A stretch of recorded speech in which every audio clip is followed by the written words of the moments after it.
10-летняя девочка жила не тужила с мамой в Москве. Занималась хэквондо, ходила в школу. Мама работала врачом и души в своей дочке не чаяла. В один день мама за ней в школу не пришла. Она осталась одна, а на следующее утро в школу пришла полиция. 30 января мою сестру задержали в Москве, когда она ехала в метро. Ее дочь в тот день осталась дома одна, а когда она на следующий день пошла в школу, туда пришла полиция и забрала ее. 1 февраля после обеда я встретил ее дочь в аэропорту Оша. Меня сопроводили сотрудники ГКМБ, посадили одну в вип-зале аэропорта и привели туда дочку сестры. Они не разрешили мне встретить ее в общем зале, говорит Азаттыку ее тетя Ирыскуль Аранова. Каныке Аранова врач, в то же время и активистка, проявляла свою гражданскую позицию в социальных сетях, выступала против передачи Кемпирабадского водохранилища Узбекистану. В тот день ее задержали в Москве, никаких пресс-релизов, ничего. О ее задержании журналисты узнали от родственников. Ее обвинили сразу по 2 статьям Уголовного кодекса: призывы к свержению власти и разжигание межрегиональной розни. В деле множество постов в Facebook аккаунта Каныке Аранова. Имя написано латиницей.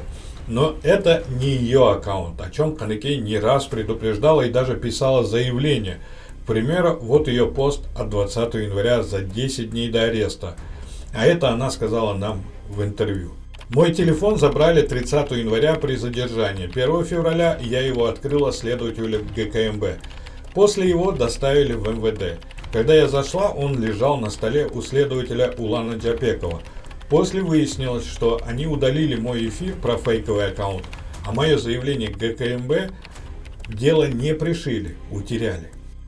Действительно ли это фейковый аккаунт или ее? Таким вопросом мы задались и совместно с OCCRP провели расследование. Первые публикации датируются январем 2023 года. Но вот что мы обнаружили. Все старые посты были изменены в один день, 13 января.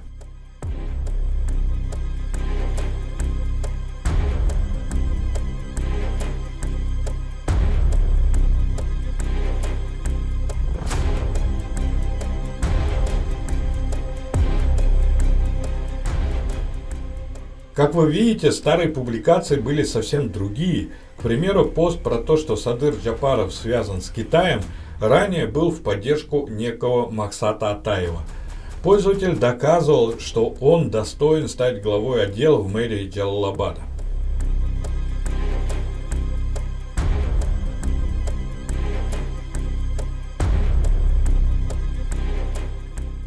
Это касается и других публикаций. Более того, мы нашли, как назывался аккаунт ранее.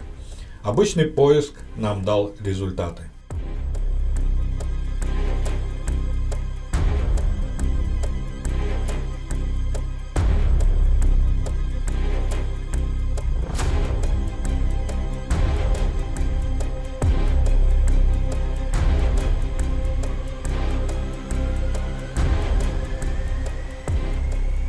Пользователь под именем Адина Джума 13 января массово меняет свои публикации на провокационные и меняет свое имя на Каныке Аранова. А теперь глянем в материалы дела. О чудо! Уже 16 января оперативник ГКНБ начинает мониторить публикации. 22 января дает их на экспертизу, а эксперт Азамат Джанышулу за один день выполняет экспертизу и дает заключение, что там призывы. В представленных на исследование материалах дела имеются признаки, направленные на разжигание межрегиональной вражды. В частности, в следующем тексте публикации.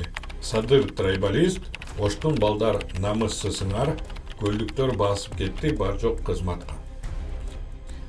Вот так мы выяснили, что Каныке Аранову подставили. Следователи, прокуроры, судьи сделали вид, что это она сама написала.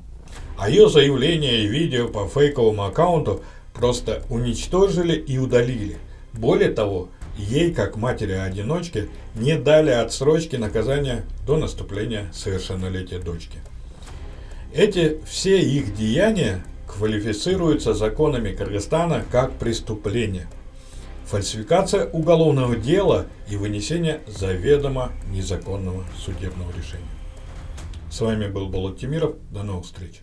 Кызык жашоо башталды, иштетели баштады. Бир муштумдай түйүлөлү бириктирип жаштарды. Эч кайдыгер болбойло, келечекте хойлойло. Жагалданбай байларга, мыктыларды колдойло.